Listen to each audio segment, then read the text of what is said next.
Hello, everyone, and welcome back to our virtual Mishnah Berurah share. We're holding Mishnah Berurah Chelik Gimel and Miras Hashem today.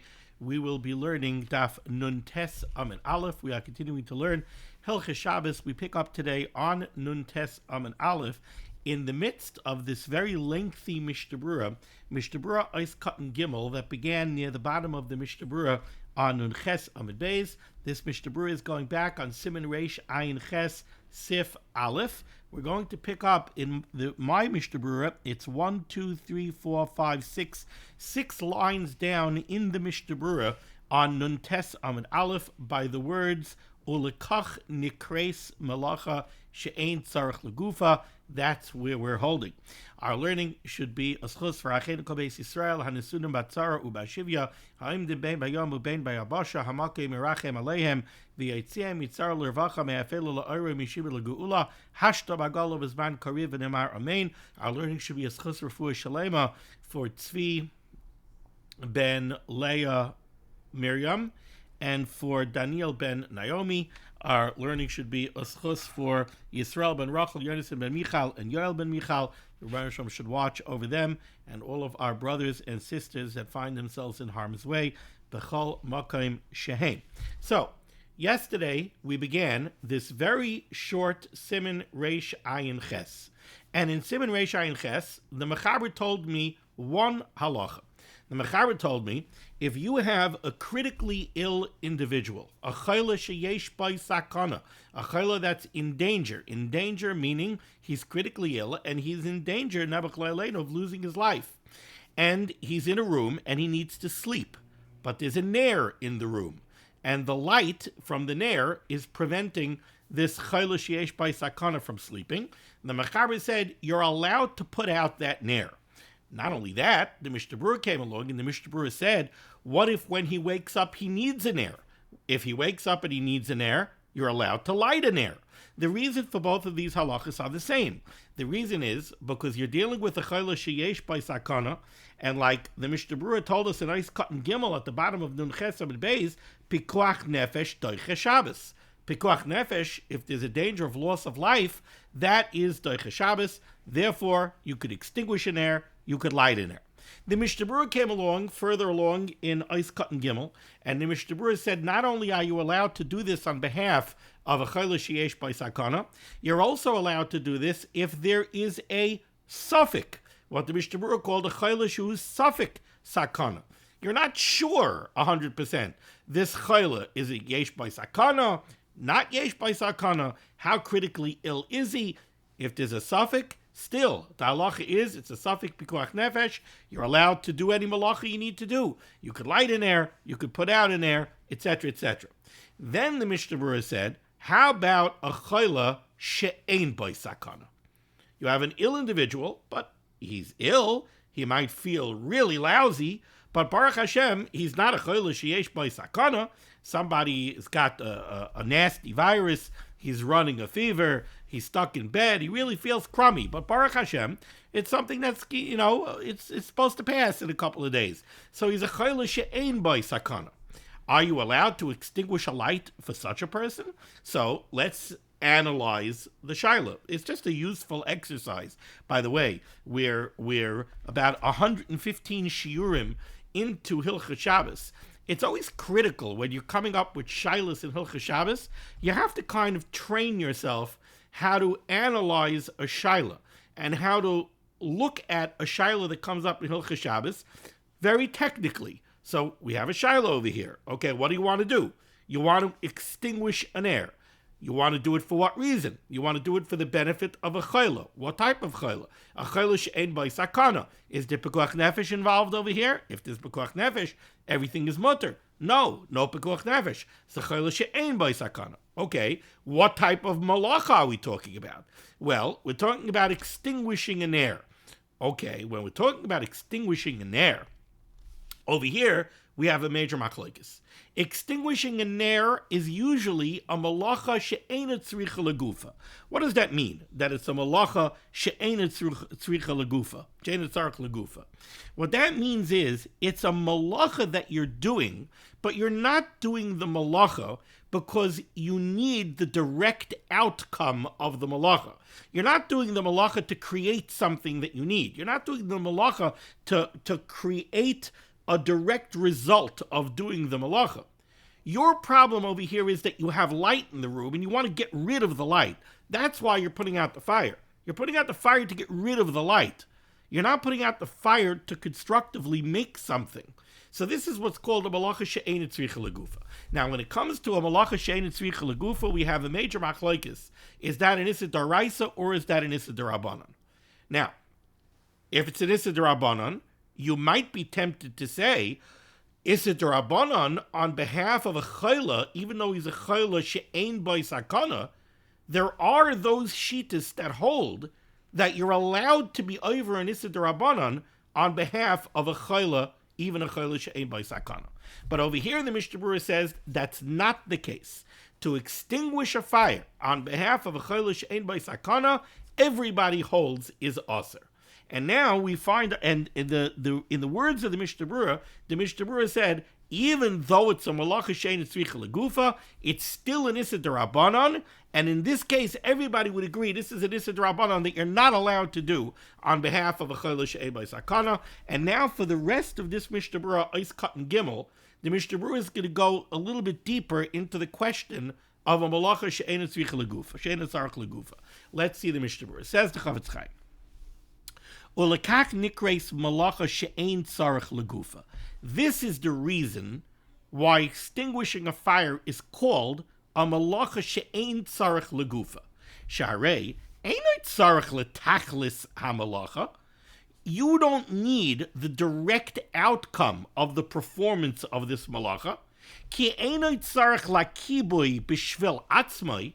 You don't really desire the extinguishing of the flame. There's nothing intrinsic about the extinguishing of the flame that you want. You are extinguishing the flame for a side benefit, for a zaitika reason. For example, what do you want over here? You have an ill person in a room who wants to sleep. The light is stopping the ill person from sleeping. What do you want? What you want is to create an atmosphere, an environment where the ill person could sleep. That's what you want. You want the ill person to sleep. Does extinguishing a fire put a person to sleep? No, it doesn't. There's no connection really between extinguishing a fire and having the chayil sleep. The problem is that the light is preventing him from sleeping. So you want the removal of the light so that the ill person should be able to fall asleep. But it's not I extinguish a fire to make a person sleep. There's no direct connection over there. Or the Chavetz Chaim says, I'll give you another example why you might want to extinguish a fire. We're again in some malacha she'ein tzarich legufa. You have a lot of oil inside the glass, extra virgin olive oil, very expensive. You don't want to burn all of this oil up. You don't need it anymore. You don't really need the nair anymore. And you want to save the oil. Now, does extinguishing a fire give you oil? No. But the oil, the fire, is burning up the oil. So what I want over here is I want to save the oil. That's what I want. So you're putting out the fire to stop the fire from consuming the oil. That's called a malacha she'ein tzarich legufa. You're doing it because shuchas al shemen. You care about the oil, shebener. Shelo yadlik kula yachshav. You don't want it all to burn up now. Or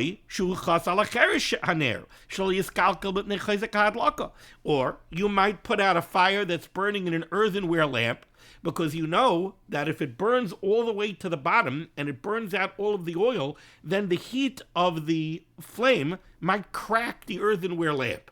So I don't want my lamp to break. What do I want over here? I want to keep my lamp intact.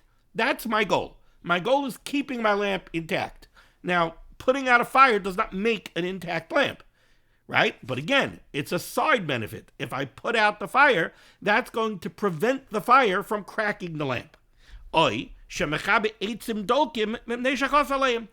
there's wood burning, and I don't want my wood to burn up. I need this wood. I don't want it to burn up. So I want to put out the fire to stop the fire from consuming the wood. Again, a side benefit. Or somebody's house is burning down. So he wants to put out the fire to stop the fire from destroying the house. Again, he's not putting out a fire for a direct cause to create something by putting out a fire. He's putting out the fire because he cares about his house. He wants to save his house. In all of these cases, the act of extinguishing the fire would be called a malacha she'ein tzarich legufay. Because my goal is not the direct result of putting out the fire. I don't want the ashes. The fire, when I put out the fire, I'm going to have a thing of ashes. I'm not trying to create ashes. That's not what I'm doing over here. I'm not trying to create hot residue of a fire. All I'm trying to do is save my house. I'm trying to save my wood. I'm trying to save my oil. The truth is, we could have the same example. We could have a malacha she'ein tzarich legufay by other malachas of Shabbos as well, besides mechabe. For example, hachayfer guma, somebody who digs a hole. Ve'ein tzarich ela la'afara. Why do you dig a hole? The direct benefit from digging a hole is that I have a hole. So if you're building a deck and you want to put your 4x4 post into the ground, you need a hole. You dig a hole, that would be the malacha of chayfer, and it would be a malacha tzarich legufay. I'm digging a hole so that I should have a hole. Says the Mishnah Berurah, but if you're chayfer guma ve'ein tzarich ela la'afara. But what if you dug a hole, not because I want to create a hole. I dug a hole because I need dirt. I need dirt for something. I need dirt to put dirt over something. So I dug a hole, I created a hole, but I didn't create a hole because I want a hole. I want dirt. It happens to be that in order to get dirt, I have to dig it out of the ground. Once I dig it out of the ground, I'm going to have a hole. But again, it's a malacha she'ein tzarich legufa. If it came into ein tzarich leguma, since I don't need the hole, have a malacha she'ein tzarich legufa. Again, it's a malacha she'ein tzarich legufa. The malacha of digging a hole is not the malacha of generating dirt. The malacha of digging a hole is digging a hole. Do you want a hole? No, I don't want a hole. I just need dirt. So again, it's a side benefit. Just like by fire. The malacha of extinguishing a fire, if I'm extinguishing a fire to save my house, that's not a direct benefit of extinguishing the fire. And the Chavetz Chaim says, there is no case of mechabe, where mechabe is called a malacha tzarich legufay, elikishu mechabe eitzim, only when you extinguish a fire that's burning wood, kedei lasos mehen pechamin, in order to make coals. That's when you have kivui, that's a malacha tzarich legufay. When I have fire burning on a piece of wood, and I want to create a coal, the way you create a coal is when you have wood that's burning, you extinguish the fire before the wood is consumed to create a coal. So then it's a malacha tzarich legufay. Tahaloi zeh tzarich leguf ha-malacha. Because now I actually need the malacha of kibui. Shaharei efshar lasos bechabin im lo sheyichaber. The only way to create a coal is to extinguish a fire. That's how you create a coal. So that's the direct output of the malacha of extinguishing, is the creation of a coal. So now I want the malacha for the malacha itself. That's why I want the malacha. V'chein, kishu mechabes apsila, or if you light a wick, and then you blow it out. Mimnei shetzarich lehevhava, we learned about this when we're learning about Ner Shabbos. We learned that the husband should light the Ner and then blow it out. Why? Because you want that when your wife comes to light the Ner Shel Shabbos, they should catch quickly and cleanly and nicely. So in order to do that, you singe the wick, or you scorch the wick. You light it and you burn it out. Now it'll catch quickly, it'll burn nicely. So how do you make a scorched wick? By lighting it and blowing it out. So then I want the malacha of extinguishing legufai. I want it for the tachlis. I want it for the direct output that I'm going to create by extinguishing the fire. I want a scorched wick. How do I make a scorched wick? I have a burning wick, I blow it out. That's how I create a scorched wick. But if I have a house that's on fire and I pour water on it, I'm not creating anything with the extinguishing. I'm saving my house. That's secondary. That's not tzarich legufay. The Mishnah Berurah writes, this is true according to many poskim. So what the Mishnah Berurah is saying is like this. Many poskim hold that we paskin that a malacha she'ein tzricha legufa is only an issa d'Rabbanan, not an issa d'Oraisa. But the Rambam holds that even a malacha she'ein tzarich legufa is an issa d'Oraisa. Now says the Mishnah Berurah, but, so now, at the end of this whole lengthy Mishnah Berurah, what do we have going on over here? So we've established that the malacha of mechabeh, the malacha of extinguishing, 9 times out of 10 is a malacha she'ein tzarich legufa, which according to most poskim is only an issa d'Rabbanan. So now we go back to our shaila. You want to put out a fire on Shabbos so that a chayla she'ein boi sakana should be able to sleep. So you want to do a malacha she'ein tzarich legufa, which according to most poskim is an issa d'Rabbanan, on behalf of a chayla she'ein boi sakana. We said you're not allowed to do it. Explains the Mishnah Berurah finally at the last 2 lines here. Va'afilu laha poskim hanal. But even according to these poskim that we just mentioned, who hold that a malacha she'ein tzarich legufa is only an issa d'Rabbanan, iser kviya chamor mishar isurei d'Rabbanan. The malacha of extinguishing a fire, the malacha of mechabeh, is treated more stringently than any other Isser d'Rabbanan. I don't know about any other, but than other Isserei d'Rabbanan. Why? Kevan deyesh by tzad chiv lekule alma. Because, and I mentioned this yesterday, everybody agrees that there is an act of extinguishing a fire, which is an Isser d'Oraisa. And that's when you put out a fire to create a coal, or you blow out a wick in order to create a singed wick. So everybody agrees that the malacha of extinguishing a fire sometimes entails an issa d'Oraisa. And essentially, there's no difference in the malacha. There's no difference in the act of extinguishing between extinguishing a piece of burning wood in order to create a coal, or extinguishing a piece of burning wood in order to save the rest of the wood. In both cases, you're doing the same thing. You're putting out the fire. If you put out a fire because you want a sick person to be able to sleep, that act of extinguishing a fire is exactly identical to the act of extinguishing a fire to make a coal. Therefore, since the etzem act of the malacha is exactly the same, and everybody agrees that sometimes it's an issa d'Oraisa, even when it's an issa d'Rabbanan, because it's a malacha she'ein tzarich legufa, we treat it more stringently, and at the end of the day, you're not allowed to do this on behalf of a chayla she'ein boi sakana.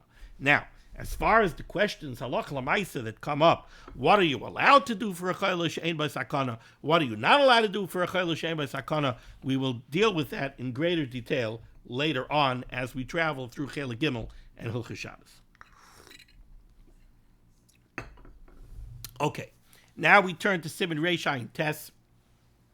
The beginning, the rest of today's shir, is really going to chazer iber some of the rules and the concepts that we've been talking about over the last several days when it comes to the question of a basis ledavar ha'aser. Let's see what we have over here. Okay. Siman Reish Ayin Tes, Dine Tiltal Haner B'Shabbos, Uboy Zayin Seifim, the halachas that govern handling a ner on Shabbos, handling a lamp or candlesticks on Shabbos, Uboy Zayin Seifim, and here we have 7 Seifim. Says the Mechaber Sif Aleph, Ner Shehidliku Ba Boy Ba'oisa Shabbos. A ner, a lamp, or a leichter with a glass on top with oil in it and a wick, or a leichter with a candle in it. Any kind of a ner, shehidliku by ba'oisa Shabbos, that was lit on that Shabbos. It doesn't mean that you lit it on Shabbos. It was lit on Shabbos. You lit it on Erev Shabbos, and it was burning on Shabbos. Afal pisha kava, even after it goes out, asr l'taltaloi, you are not allowed to move it. You're not allowed to be metaltal it because it's muktzah.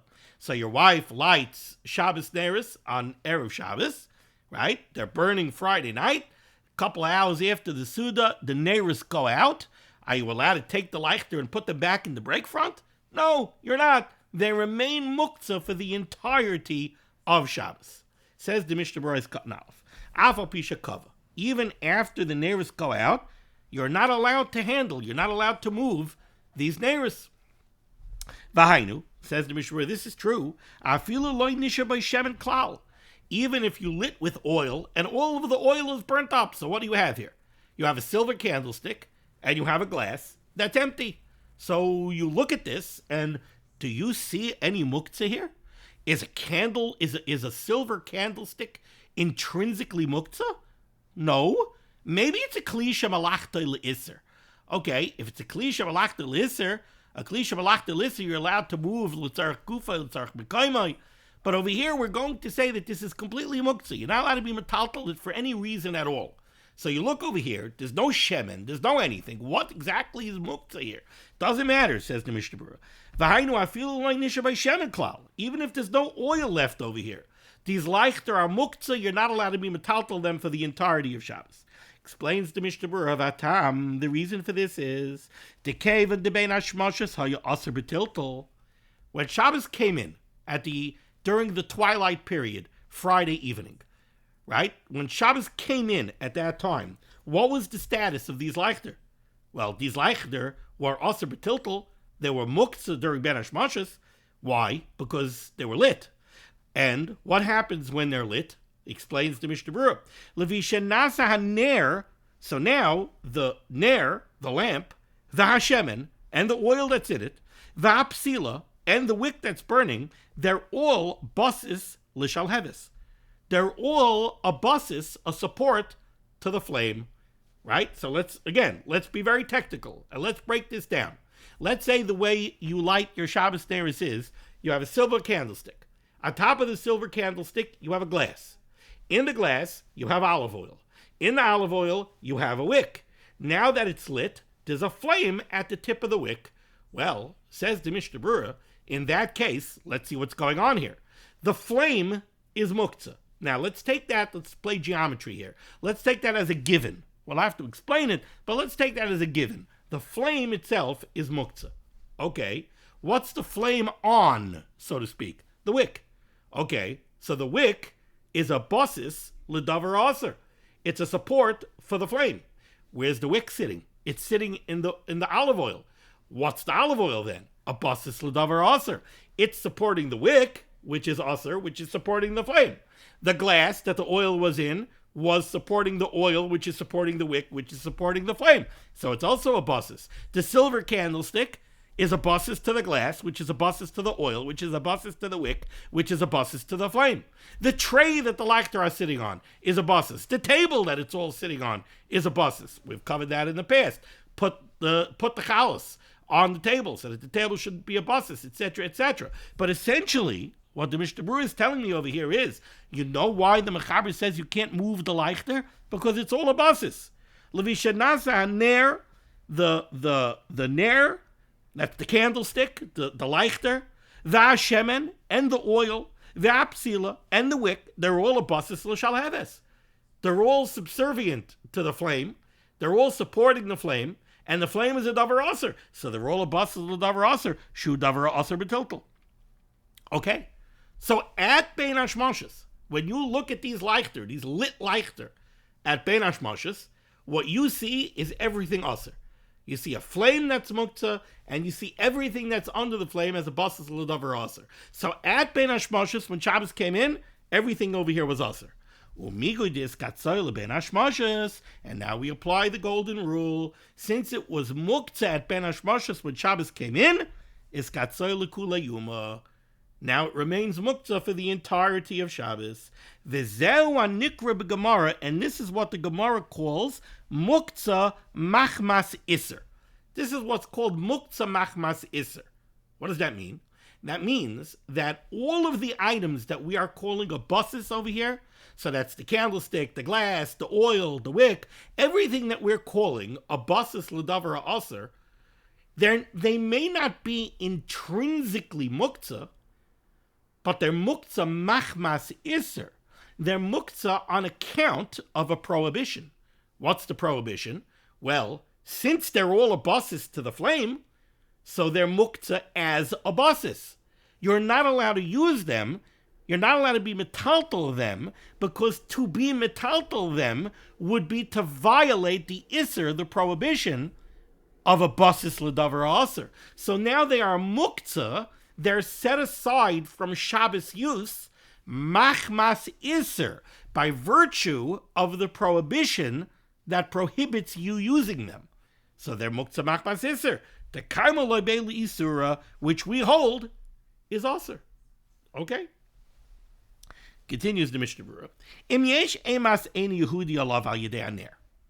Let's say you have these leichter that are lit, and they're near a window, they can be seen from the outside, and for some reason, this is generating a fear in you that the Einam Yehudim may harm you because of your nearest. Says the Mishnah Berurah, the brackets, this is brought down in the times of the Amoraim, it's brought down in the Gemara, there was one nation, that they had hakpada on the day of their holiday, al Yisrael shamadlikin ner ba'osei hayom.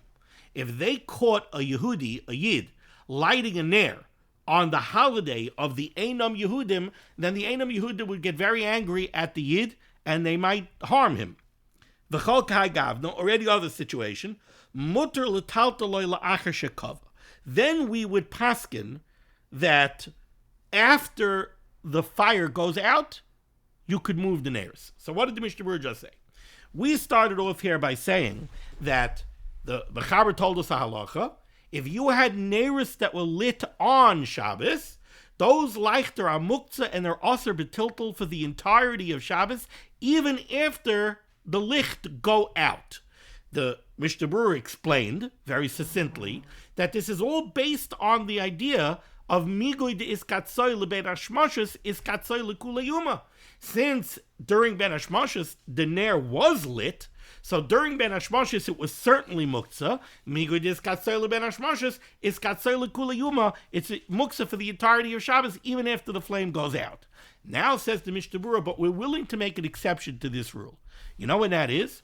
If somehow having leichter that could be seen by the public, even if they're out, might cause you harm, because the goyim will see leichter in your house, and they'll be upset with you that maybe you lit, or maybe you're going to light neiris on their holiday, so then we would be matter you to put the leichter back in the break front after the licht go out. Why? Very simple. Why? You know why? Because migoy dis katzoyle ben hashmashos is katzoyle kula yuma is the topic of a machlokes between Rabbi Yehuda and Reb Shimon.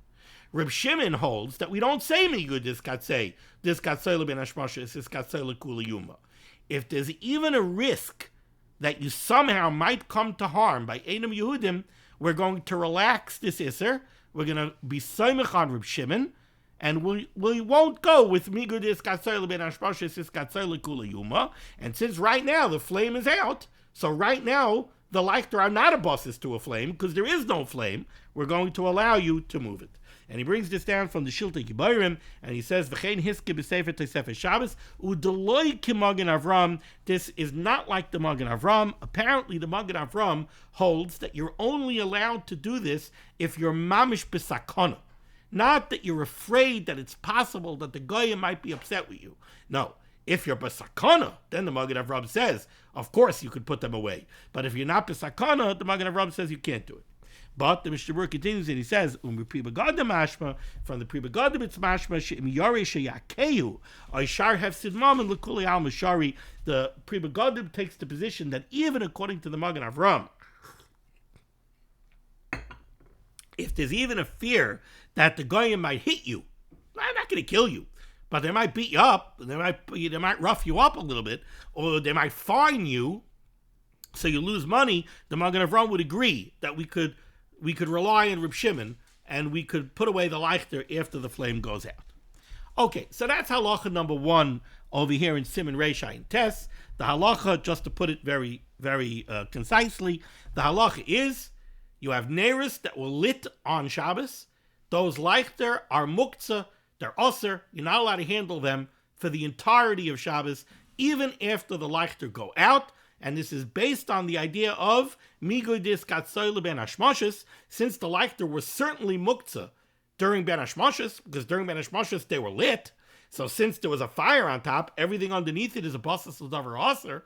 Now, even after the fire goes out, so it's not a basas l'davar aser anymore, because there's no davar aser, there's no flame there anymore, but it doesn't matter. Migodis katsoyle ben hashmoshes is katsoyle kulayum. Now we continue, top line here, Nun Tes Amud Aleph continues the Mechaber. V'chein, similarly, Moiser Hashemin Shibaner. Let's say your leichter went out before all the oil was consumed. So now you have a beautiful half a glass of extra virgin olive oil. Wow, sounds delicious. I can make a delicious salad dressing out of it. Says the Mechaber, V'chein Moiser Hashemin Shibaner, the leftover oil in the ner, she'edliku boi ba'oisa Shabbos, that was burning on that Shabbos, asur l'taltaloi. You're not allowed to be metaltalit. You're not allowed to move it. It's muktzah. Ulehistapik mimenu. You're not allowed to take any out of it. Ba'isa Shabbos on that Shabbos. Mishnah Berurah Ois Cotton Base. Says the Mishnah Berurah, Moiser Hashem Shabaner, the leftover oil in the ner. V'hu adin, Moiser Hanera Asa Michela V'Shava. She'edlika by Ba'isa Shabbos V'Kava. The same thing would be true if you had a solid fuel candle, a wax candle, or a tallow candle, and you had some possible use for the wax or some possible use for the leftover fat of the solid tallow candle. That's the same halacha. You wouldn't be allowed to use it on Shabbos even after the ner goes out. Ois cotton gibel l'taltaloi ulehistapik mimenu. You're not allowed to move that leftover oil, and you're not allowed to take from it. You're not allowed to use it for anything. Explains the Mishnah Berurah. Now, over here, this is very, very interesting. We have to pause for a second. Let's remember, in Mishnah Berurah Ois Cotton Aleph, the Mishnah Berurah told me very, very clearly that when you have your silver candlestick and you have the Neronim glass on top and you have oil in it and you have a wick in it and you have a flame on top, the Mishnah Berurah told me very clearly the flame is muktzah. Everything else underneath it that's ultimately supporting it, they're all a basis l'davar aser. Now, once we have that information, do I need any additional explanation now for why I can't take a spoon and dip it in and take the leftover oil after the flame went out and use it for my salad dressing? I already have the answer. The answer is that that oil was a basis l'davar aser during Ben Hashmoshes. It was supporting the wick, which was supporting the flame. So it's very simple. During Ben Hashmoshes, when there was a flame perched on top over here, the oil was a basis l'davar aser. Once it's a basis l'davar aser during Ben Hashmoshes, migudis katzoyle Ben Hashmoshes is katzoyle kulayuma. So l'chayra, I no longer need any additional explanation for this second halacha of the Mechaber here, that I'm not allowed to dip a spoon into the ner, take the extra oil out after the ner went out, and make salad dressing out of it. Yet, the Mishnah Berurah gives me another explanation for this. I do not know why yet. I'm still puzzling why the Mishnah Berurah gives us another reason. Not only that, but in the Biur Halacha, the Chavetz Chaim gives me even a third reason. Now, if I saw a nafkamina lahalacha between reason number 1, reason number 2, and reason number 3, I would understand why the Chavetz Chaim is giving me all of this information. I don't see yet a nafkamina lahalacha. Maybe it'll come to me as we go through this. But so far, I don't see an nafkamina lahalacha. Having said that, let's see Mishnah Berurah's Cotton Gimel. The Mechaber said, the extra oil, you're not allowed to use it. You're not allowed to move it. You're not allowed to use it. L'taltaloi l'stapik bimenu. Explains to Mishnah Berurah why. He says, the hoil v'huktzah b'tchilas kinisas HaShabbos. Again, since this oil was muktzah by Ben Hashmoshes, when Shabbos came in, why was it muktzah? Well, in Mishnah Berurah Ois Cotton Aleph, we said it was muktzah because of basis. Now, says the Mishnah Berurah, there's another reason why it's muktzah. Dahainu, shebebein hashmoshes kishahaya doilik. During Ben Hashmoshes, when the leichter were lit, and there was a flame perched on top over here, Were you allowed to take oil out at that time? Absolutely not. At that point, to take oil out of the burning nair, that would be the Issa Daraisa of Mechabe. We hold that when you take oil out of a burning lamp, what you're doing is the malacha of extinguishing, the malacha of Mechabe. Taisus says because when you take oil out of a burning lamp, inevitably the flame dims a little bit, even momentarily. So that's Mechabe. Other Rishonim say because you're lessening the duration of the nair. But whatever it is, everybody agrees that when you have a burning oil lamp, you're not allowed to take oil out. To take oil out is the Yisr of Mechabe. So says the Mishnah Berurah, during Bein Hashmashos, this oil was absolutely muktzah. You weren't allowed to take any oil out of the lamp then. Because somebody who takes oil out of a burning nair chayiv mishum mechabe is chayiv in Issa Daraisa mechabe. Ukadala el b'reish Siman Reish Samachay. We learned this in Reish Samachay. And now it's gatzay lekula yuma. So now it becomes muksa for the entirety of Shabbos. Shaloi lehistapi meimanu af akashakava. Since during Bein Hashmashos there was an Issa Daraisa of taking any oil out, so that means that during Bein Hashmashos it was 100% muktzah. So now for the rest of Shabbos, it's also muktzah. The kevin she'asa lehanis bimenu kol yom HaShabbos. Now, once we've established that for the entirety of Shabbos you can't use this oil, right? Because you couldn't use it during Bein Hashmashos, memela aser gam ken l'taltaloi. So now it's also like all muktzah, you're not allowed to move it. Deina roy l'klom. Because it's not usable on Shabbos. What the Mishnah Berurah seems to be establishing over here is that the oil in the nair for the entirety of Shabbos is muktzah machmas gufay. It's like sticks and stones. Sticks and stones are muktzah on Shabbos because they intrinsically have no Shabbos use. They're not kalim. They're not utensils that are made for a particular use. They're sticks and stones. So they're muktzah machmas gufay. They're intrinsically muktzah, which is a very chomer type of muktzah, very stringent type of muktzah. You're not allowed to use it for anything. You're not allowed to go out to your backyard, get a big rock, and bring it into the kitchen and use it to bang open walnuts. Because it's muktzah machmas gufay. A hammer is a klisha malach del iser. It's also muktzah, but it's a more lenient muktzah. You could go down to your tool chest and you could take a hammer, bring it upstairs on Shabbos, and bust open a walnut. Because it's a klisha malach del iser, but you're allowed to handle it litzarich gufay. If you have a permissible usage for it on Shabbos, you're allowed to handle it. Not so a rock. A rock is muktzah machmas gufay. The Mishnah Berurah is establishing over here now that the oil in the nair, even after the nair goes out, is muktzah machmas gufay. You know why? Because it has no Shabbos use. Why doesn't it have any Shabbos use? It's perfectly good extra virgin olive oil. Why can't they use it for a salad dressing? No, you can't. You know why? Because Bein Hashmashos, when the nair was lit, could you use it for salad dressing? No, because you're not allowed to take the oil out. To take the oil out would be mechabe. It would be an Issa Daraisa. Once using the oil during Bein Hashmashos is aser, because of mechabe, it remains aser for the entirety of Shabbos. Now it has no Shabbos use. It's muktzah machmas gufay. Now the Mishnah Berurah points out what I started this discussion with. He said, umelvadze.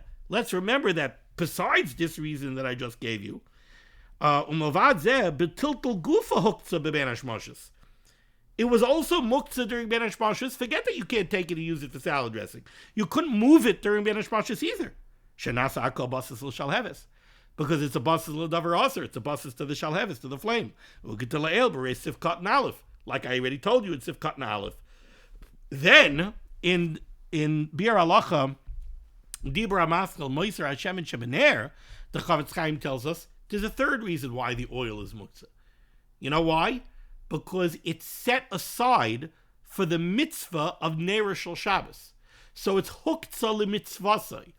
It's set aside for a mitzvah. Since it's set aside for a mitzvah, you're not allowed to use it for anything else. This is like noi sukkah, your sukkah decorations. Your sukkah decorations are muktzah for the entirety of Yom Tov unless you put them up with a t'nai. You made a condition when you put them up that I'm not making them muktzah. But if you put them up by default, you don't make a t'nai, they're huktzah l'mitzvah. You can't hang an apple from the schach and then on Yom Tov or even on Chol Hamoed decide I'm going to eat the apple. You know why? Because you set it aside as noi sukkah. Noi sukkah is a mitzvah. Once you set it aside for a mitzvah, it's not available for any other use. Mameli, you're not even allowed to move it. So here too, says the Mishnah Berurah, the oil in the Neir Shel Shabbos are huktzah l'mitzvasai. Okay, now let's go on to Sif Beis. Says the Mechaber, second line near the end of the line. Ner zeh she'amarnu she'asa l'taltaloi, when we say that the leichter are muktzah and you're not allowed to move them, says the Mechaber, it's a very stringent muktzah. Afilu l'tzarech gufay or l'tzarech mekaymay aser. You're not allowed to move them l'tzarech gufay. If you had some kind of use for that candlestick, that's a permissible use on Shabbos, you want to do something with that candlestick that doesn't entail any Isurei Shabbos, or the candlestick is sitting on a table and you need the space on the table. So you need the place, tzarech mekaymai. You need the place that the candlestick is occupying. So if it was a kli shemalachta l'isser, again, a tool, a screwdriver. A screwdriver is a kli shemalachta l'isser. It's a keli, it's a utensil, but it's made for a non-permissible Shabbos use. It's made for construction. That's why it's muktzah. But if you have a screwdriver sitting on your dining room table, you come home Friday night after davening and your wife says, I tried to set the table, but you left your screwdriver sitting here on the table. I don't know what to do. Oh, pick up the screwdriver and put it away. Because it's a klisha malachta l'isser, I'm allowed to move it tzarech mekaymai. I'm allowed to move it if I need the space that it's occupying. Over here says the Mechaber, the leichter that we're telling you are muktzah for the entirety of Shabbos, you're not allowed to move them tzarech gufay. You're not allowed to move them if you came up with some permissible usage for them. You're also not allowed to move them tzarech mekaymai. You're not allowed to move them if you need the place that they're occupying. It's a very stringent muktzah. Says the Mishnah Berurah cutting down. I feel l'tzarech. V'loy dami l'shar kli shemalachta l'isser. The mutal l'tatal l'tzarech gufa yumakaymai.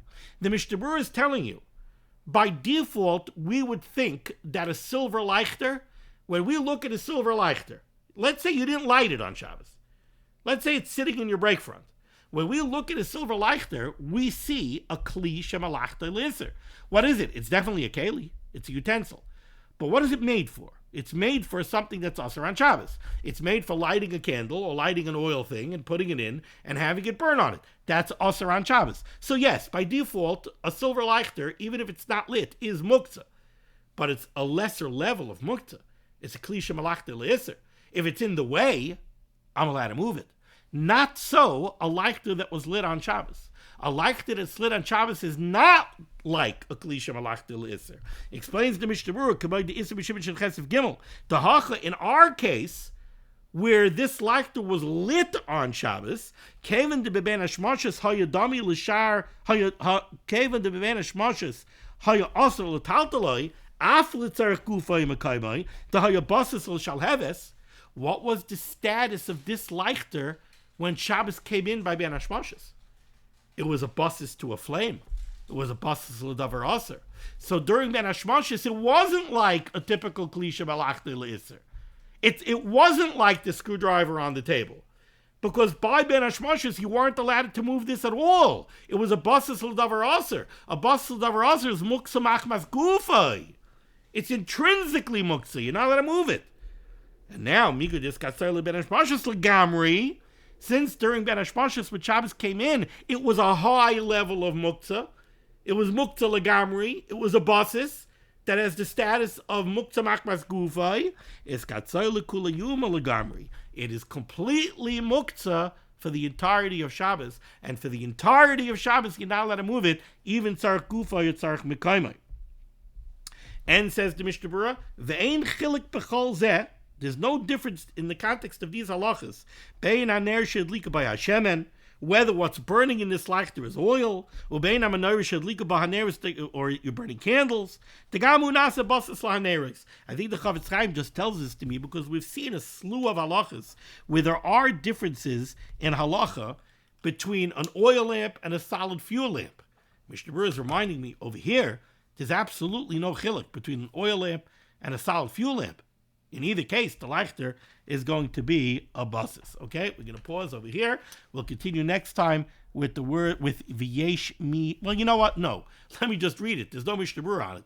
V'yesh mi shehitter. There are those who are matir, moving the leichter, even if they were lit during Ben Hashmashas, but there are those that would be matir, moving these neris l'tzarech gufay or l'tzarech mekaymai after they went out.